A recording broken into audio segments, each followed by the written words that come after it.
All right. Hello. It's so exciting to see so many attendees this morning. Good morning.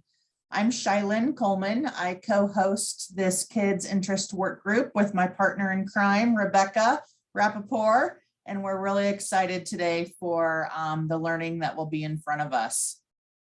We're going to get started this morning with a presentation from our friends who actually presented a little over a year and a half ago around the YAASPA youth work coming out of Aurora. So I'd like to introduce Chelsea, who is the Public Health Pathway Manager and currently supporting youth at YAASPA. Chelsea, do you want to introduce yourself, highlight who YAASPA is, and then introduce the youth? Yeah, most definitely. Thank you, Shylin. Hi, everyone. My name is Chelsea Situmiang. I am an YAASPA educator as well as an intern and public health pathway manager. Long title, I know. YAASPA stands for Young Aspiring Americans for Social and Political Activism. And we do have 2 youth right now on the Zoom call that I can sure that they can introduce themselves as well. Maybe we can start off with Chanel. Hi, my name is Chanel. I attended Eagle Crest, but I just graduated last semester. I'm 17 and yeah. And then we have Ashley Garcia Torre. Go ahead, Ashley. Hello, my name's Ashley, and I've been an intern with YAASPA since my junior year of high school. And now I'm a first-year student at Regis University, and I'm pursuing a degree in politics and a minor in pre-law. Awesome. And now, without further ado, we'll start presenting our presentation. Me again. Hello, everyone. We wanted to welcome you all to our youth-led presentation on ethnic studies and concurrent enrollment. Thank you for inviting us into your space today, and we are excited to share all of our findings and research that we've done in concurrent enrollment. We wanted to start off with some community guidelines for the meeting today. We would prefer for everyone to participate not only in the question answer portion, but in the Google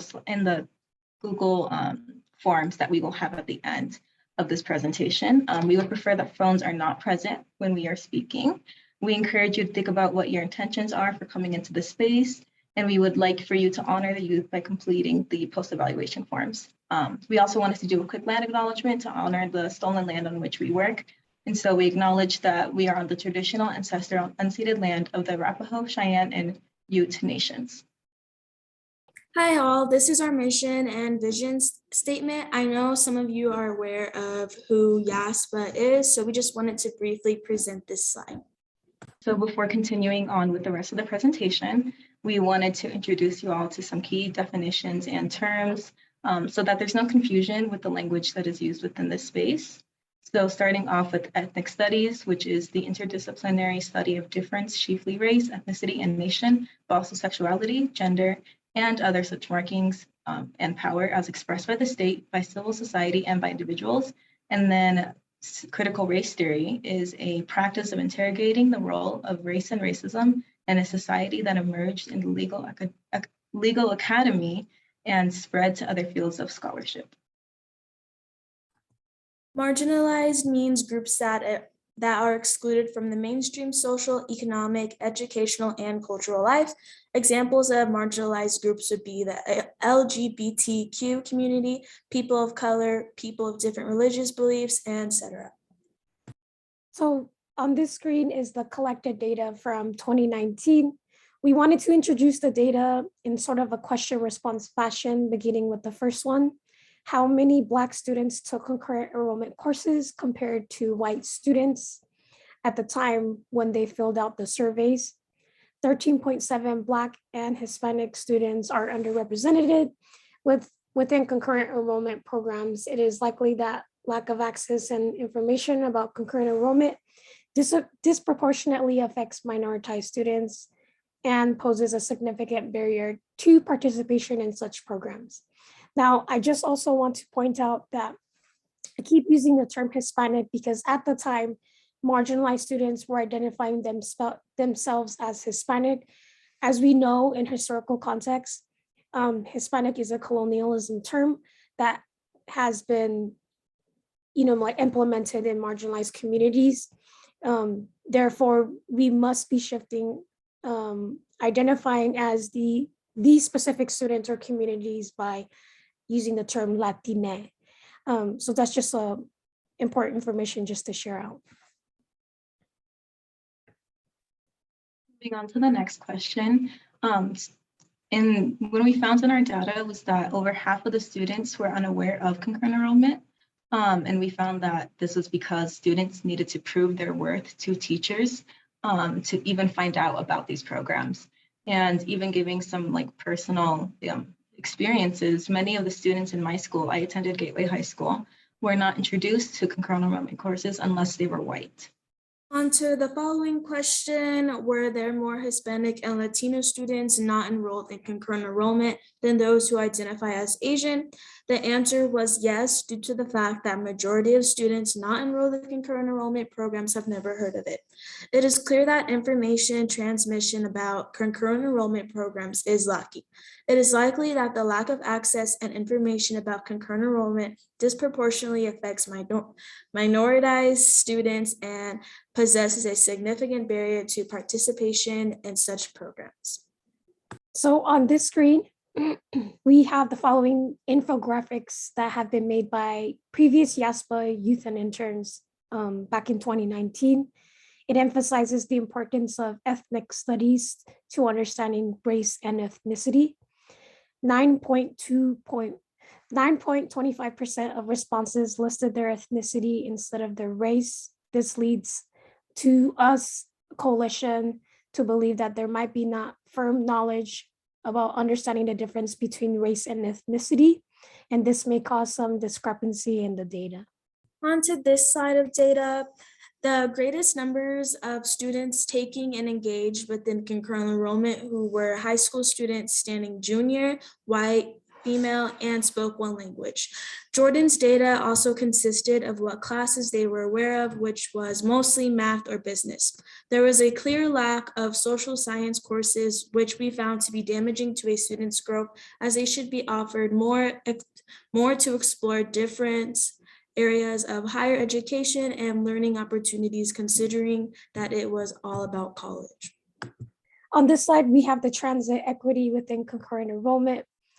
At the same time, when YAASPA Concurrent Enrollment Youth Coalition were doing their research, youth participatory action research, the transit equity program and research was also being done as well. As you can see, the quote, expensive public transportation costs can pose an insurmountable barrier to students who must travel to attend concurrent enrollment classes at other institutions, therefore acting as a deterrent to their enrollment in the first place. Students that were part of the career tech education programs, like at Pickens Tech College or Community College of Aurora, surveys that were sent out to students who were part of that program have shared that transportation was a barrier in getting to those classes, as well as transporting back to their high schools, which they attended. And so the transit equity program actually passed with providing bus passes to these students with the help of funders such as like the Donald K Foundation and working with other community partners as well. On the importance of ethnic studies, we will have some quotes here from the research brief that we published earlier in the school year. So the data from surveys of high schoolers in APS schools shows that minoritized students are underrepresented in concurrent enrollment programs, and that information about the existence of concurrent enrollment programs is lacking, as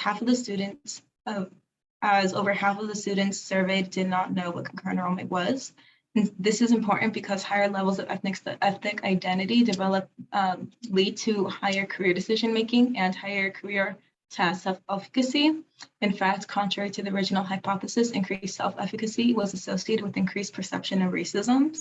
An example of why ethnic studies is necessary within schools lies within the data presented earlier, and it actually lies within something that Chelsea said earlier in the presentation, is that Hispanic students associate themselves with a colonial term. And if they were to take ethnic studies courses, they would be allowed to have that different type of mentality, and they would grow in understanding why those terms are not only damaging to the community, but also the way that they perceive themselves as individuals. The importance of ethnic studies. Students are not feeling their authentic selves when it comes to bringing out the importance of their ethnicity. Ethnic studies will show students how to feel comfortable in their own skin. It will also allow students to embrace their ethnicity and be proud of who they are while receiving knowledge. It is more than learning minor statistics about your ethnic experience. It's about understanding and being diligent with those experiences. Here we have our call to action items. These call to action items were co-created by youth who are part of this space, as well as the original cohort performing the study. So the first one is recognizing your position and power to be more inclusive for marginalized groups. For folks who directly work with youth, making awareness of concurrent enrollment readily available to students of color. Asking for ethnic studies to be added in concurrent enrollment offerings. Understand the inseparable connections between ethnic studies and concurrent enrollment, and move to mandate ethnic studies and concurrent enrollment programs statewide. Last but not least, working alongside members of BIPOC to integrate ethnically and culturally relevant course material. Now we have questions to you guys, the audience, and I will ask the first one, and then I think we can get one response, and then Chanel can ask them the next one, and then you can get however many responses you want, Chanel. But what are your next steps to including youth voice? And feel free to use the chat box if you would like to respond to the question, or unmute your mic. Actually, I just want to clarify, is the question about including youth voice in the work that we're doing in our own organizations or projects, or about how can we include youth voice in this project more? More say this project. So like based off of the call to action items and pushing for mandating ethnic studies and concurrent enrollment offerings, what would you say would be your next steps in including youth voice in part of this project? Yeah. Okay, so the next question is, what will you do in your position of power to make change? This is Shailyn. Thank you so much for posing the question. In our organization at Partners for Children's Mental Health, we have recently onboarded 13 new youth advisors to our very first youth committee on mental health. And so I would be more than happy to make sure that this information today is shared with that advisory council, giving them an opportunity to weigh in and potentially advocate or align for the efforts. Now we will be taking questions from the audience. Chanel, Ashley, do you want to answer Rebecca's question? Sure, I was wondering what your ideas were for some next steps from this work as people who have been really involved in it and are youth yourselves. I think it starts with educating the youth about things, that resources that they not only have, but deserve to have access to. Within schools that are predominantly of color, you can see that there's a very big discrepancy in who is actually receiving these resources. So I feel like a big step is just letting students know what concurrent enrollment is, so that way they can take these courses, so that way they can advance their education.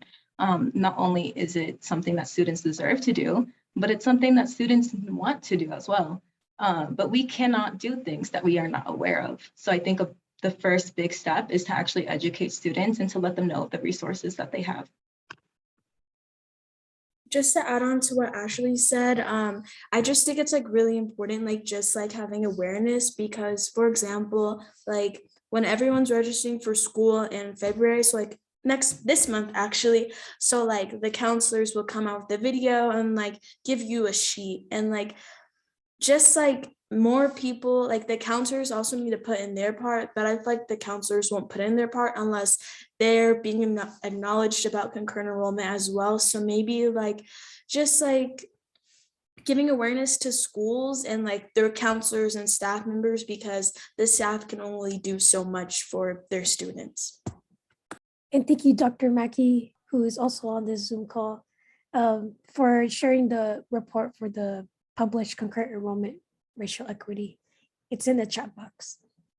And thanks, Carlin, for the opportunity to distribute their information. It sounds like connecting with YAASPA directly would be definitely something you would be looking forward to as an action item from this call. Yes, thank you. So feel free to most definitely reach out to me, and moving forward, actually Ashley Garcia Torre will be leading the Youth Coalition space and the work with concurrent enrollment in ethnic studies. But I thought that contacting me directly first would be what would make sense. And then because Ashley's still transitioning into her new role. Yeah. So if you do have any questions or would like to, brainstorm ways of call to action items in your realm of work and your position and power to make a change, and including youth voice, we can most definitely have conversations about that with the Youth Coalition spaces. See this as like a partnership. Yeah. And I know Chanel has one more thing to share.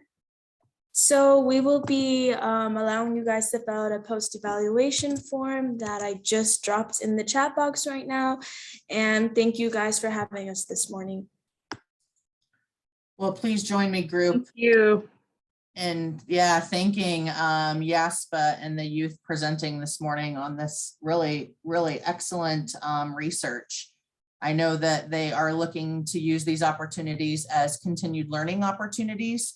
So I would please encourage you all to click open the Google form link that Chanel has dropped in the chat. And if you could take a few moments and complete that for ongoing learning, that's really, really helpful.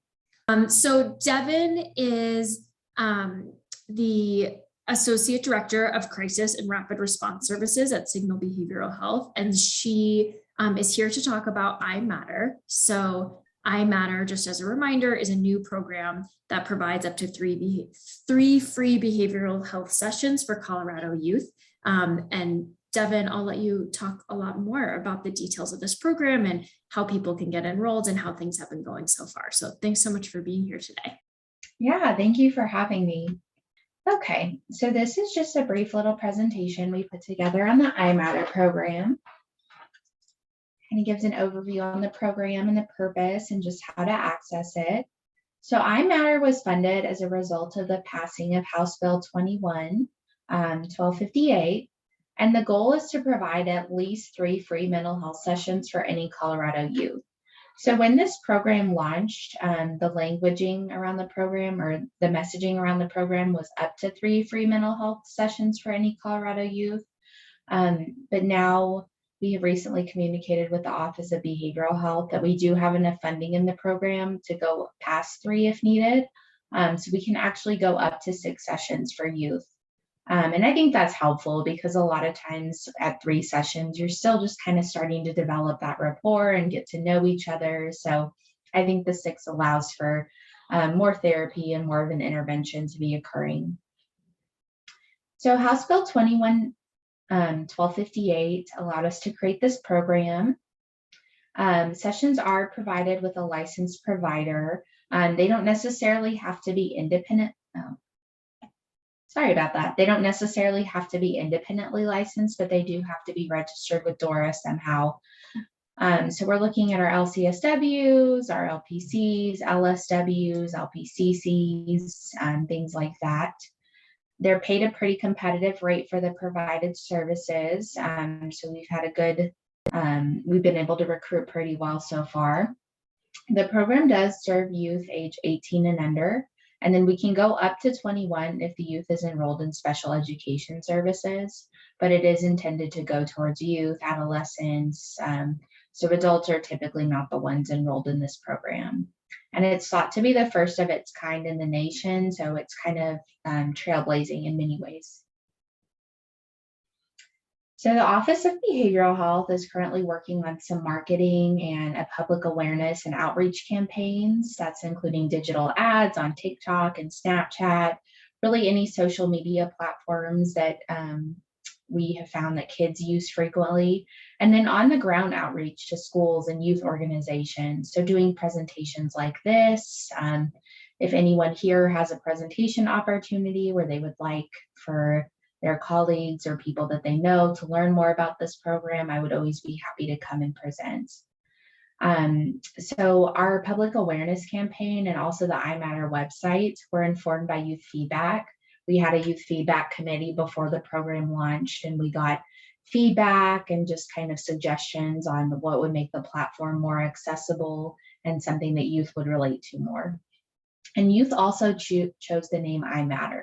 We were looking at a couple of different names for this program, and I think youth really liked iMatter because it helped remind them that they are important. Even with everything going on in the world, there is that support for them.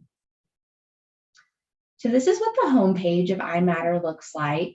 I'll kind of walk you through how to register for the platform. I won't spend a ton of time on it, but just so that you know what it looks like.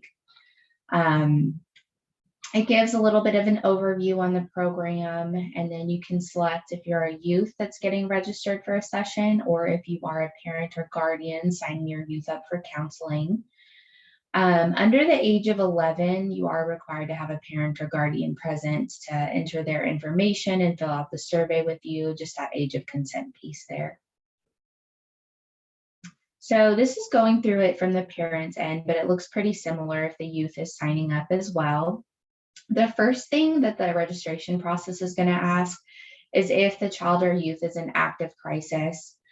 We ask this just because the program does not schedule immediate appointments. I think the soonest that you can schedule on the platform that it will allow you to schedule is 4 to 5 hours. So if you need that immediate intervention, you need to talk to somebody right away, it's urgent. We really do try to direct people to Colorado Crisis Services where possible.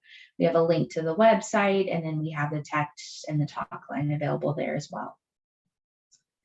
It'll ask if they want to go ahead and complete a mental health screening. We do ask a couple of questions as part of this registration process. We have a craft screener just to kind of get some ideas on substance use, some questions related to social determinants of health. They'll ask about your age. Is the child involved in any special education services, and are they currently enrolled in therapy services? If the child is already enrolled in therapy services, the system will still let them progress if they want to sign up for another session, but it will encourage them to connect with their therapist. That way we don't have duplicative services going on with two providers that don't know about each other. So the first part of the surveys is going to be the pediatric symptom checklist. This is to kind of get an idea about the symptoms the youth is experiencing and how often they may be experiencing these symptoms. This doesn't provide a diagnosis or anything of the sort, but it is shared with the therapist once they select a therapist, just so the therapist kind of has an idea of what the youth may be struggling with. Here are the questions about social determinants of health. This helps us get an idea of if the youth is housing insecure, food insecure, if there are any issues with transportation. It'll ask if they would like to go ahead and proceed with the 3 counseling sessions, and it'll kind of give them an overview on if they are at risk for any emotional or behavioral health difficulties.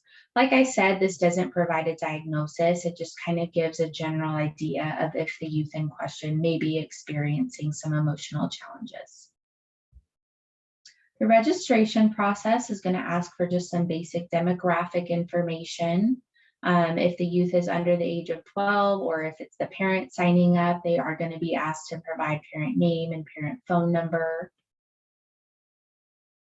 They'll ask some questions about what their language preference is. I think the 3 different languages that we can't have capacity for on the iMatter platform right now, obviously English. We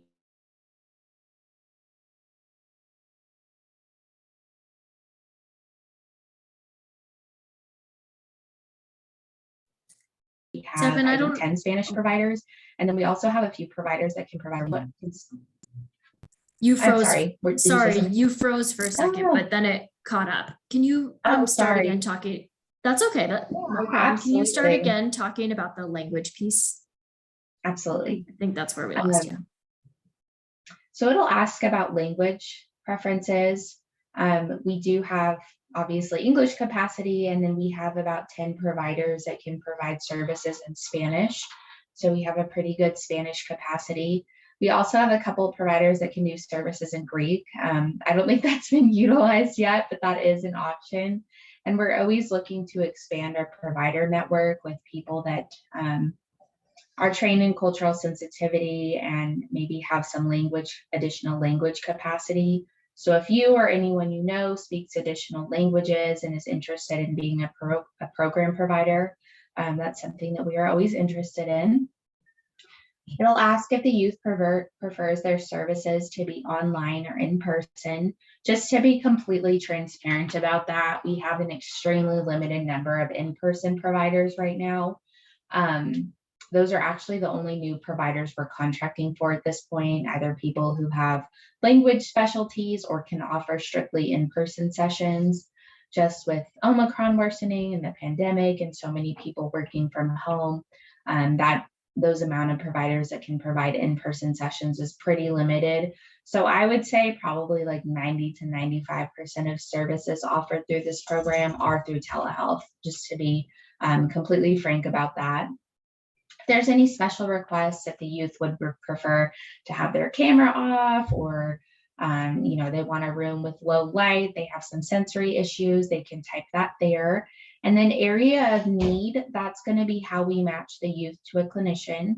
So if you put in that area of need that your youth is struggling with depression and they need some help identifying coping skills, then it would match you to a clinician who has those specialties.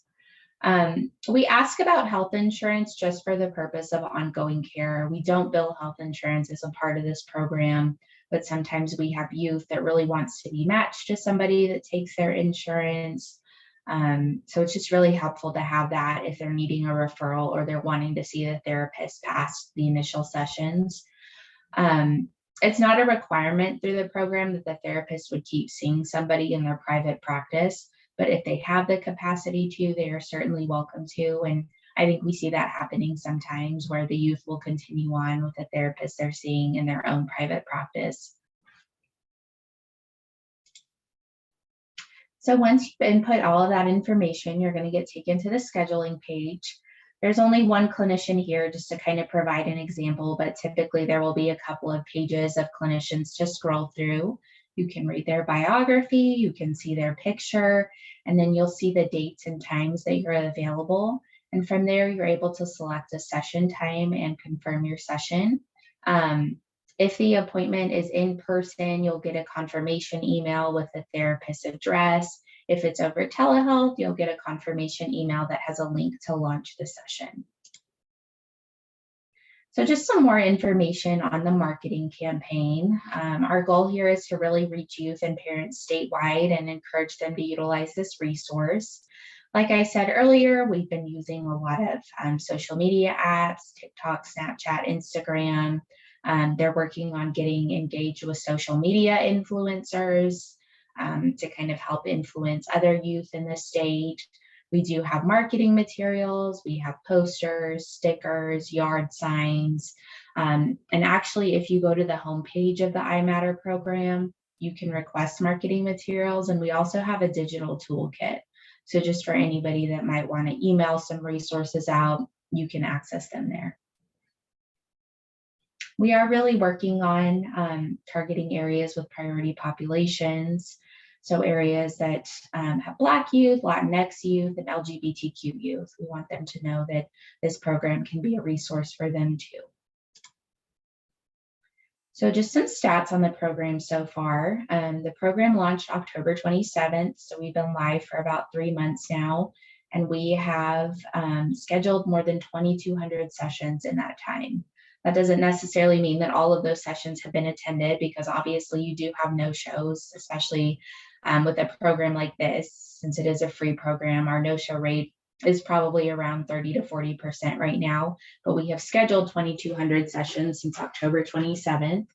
For the next 2 weeks, so from Monday forward the next 2 weeks, we have had 281 sessions scheduled for the next 2 weeks. The platform does only allow individuals to schedule out 2 weeks in advance. We have 120 licensed therapists participating as of now. And like I said, we're not contracting additional therapists at this time unless they have that in-person availability, or they have that language capacity, or can serve immigrants or special refugee populations. The reason for that is just because we don't want to oversaturate to where there's so many therapists that they're not getting sessions scheduled, but we still want there to be enough for the youth that are signing up for the program. And so I think that 120 so far has kind of been the sweet spot that we've noticed. Next steps for the program, we plan to serve as many youth as we can. Our Spanish site, Spanish platform, launched in December, and that is the link to the Spanish platform. Our influencer strategy, so working with those youth influencers, was implemented starting in January.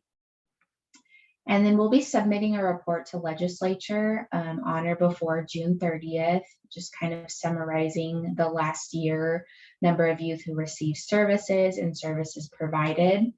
The funding for this program does currently expire June 30th, which is the end of the fiscal year.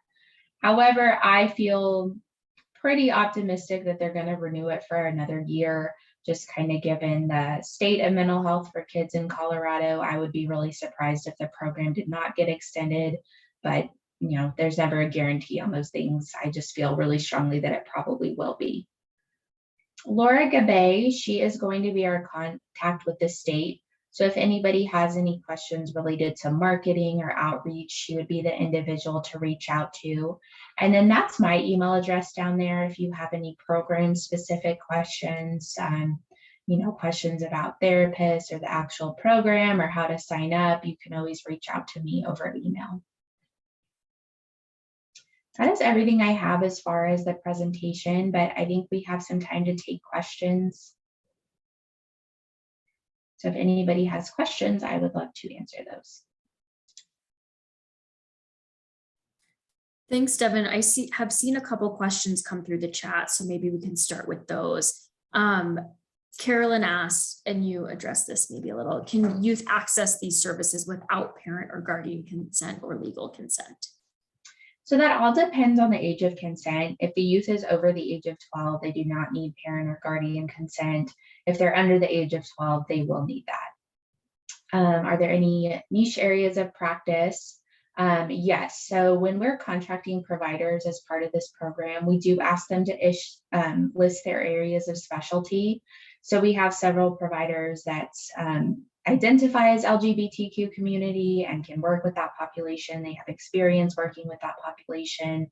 We have providers of color. I don't believe at this time we have any providers with tribal experience, but like I said, we are always looking for providers who have those cultural competencies.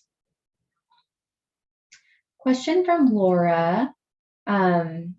I know from a previous presentation that you have case managers behind the scenes supporting folks. Can you say a bit about how that is going, any specific needs they are seeing? So we do have 3 care navigators as a part of this program. And I really want to differentiate. We have care navigators, not care coordinators. There is a little bit of a difference there. The care navigators are kind of there to help with providing resources, referrals, but don't necessarily have the capacity that care coordinators or case managers would have to actually go in and schedule appointments or sit down with somebody and fill out applications to get them set up with Medicaid or insurance. So I think in the future, that's a recommendation that we have. It would be really great to have the funding for actual case managers or care coordinators so that we do have the capacity to do that. I think something we've noticed as part of this program is that the response rate has been a little bit challenging. You know, the nature of it being a completely free program, I think people sign up and sometimes maybe change their mind, or, you know, they decide they don't want the services. And so that's something we're always looking at, is how to increase that response rate, how to increase client engagement. So if anybody has any recommendations about that, that's always appreciated. And you know, if you're aware of any clients that would benefit from this, I think word of mouth is also really important, just in getting the word out there about this program and making sure that all youth know that it's an option or a resource. Are there clinicians who specialize in working with youth who have an intellectual and developmental disability, especially those with varying communication abilities? We do have a few clinicians who have some experience working with youth with IDD. It's not a large amount of clinicians, so I think that's another area, just back to that cultural competency piece. We could always benefit from having some more clinicians who do have that experience. We haven't, at least that I'm aware from what I've heard just from clinicians and clients, we haven't run into that a whole lot yet. We've had some high functioning youth sign up, high functioning autism, but we haven't necessarily had youth with limited communication signing up for the program, but that's certainly always a possibility, and that's something that we want to be aware of and look to address moving forward.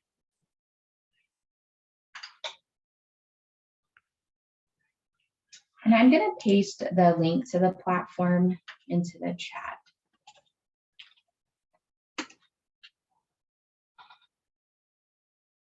Are there any other questions that anyone can think of? How are you planning to introduce iMatter to schools? So presentations like this, I'm always open to doing presentations. We've done a few to different school districts. I know the Office of Behavioral Health is also working on that direct outreach. You know, really making sure they're involved in our advisory committees where possible, and that we have contacts at all of the schools. So if anybody here works at a school district or knows a colleague that works at a school district and they haven't had formal outreach from us, or they're interested in learning more about the program, I would always be happy to connect with them about that and make sure they have the information and the resources they need to get their students set up with the iMatter program.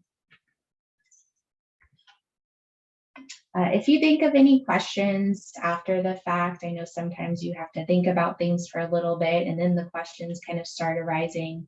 You can always reach out to me over email. If there's anything that I can do to help, I would certainly like to. Well, thanks so much, Devin. This is such good information, and I think a lot of us are excited to share it with folks that we work with as well. So thanks for being here. Thank you for having me.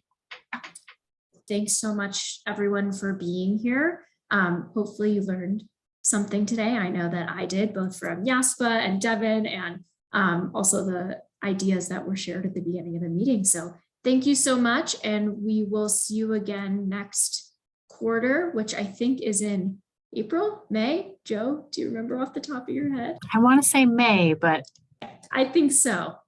I think. Okay. Thanks, everyone. Have a good day.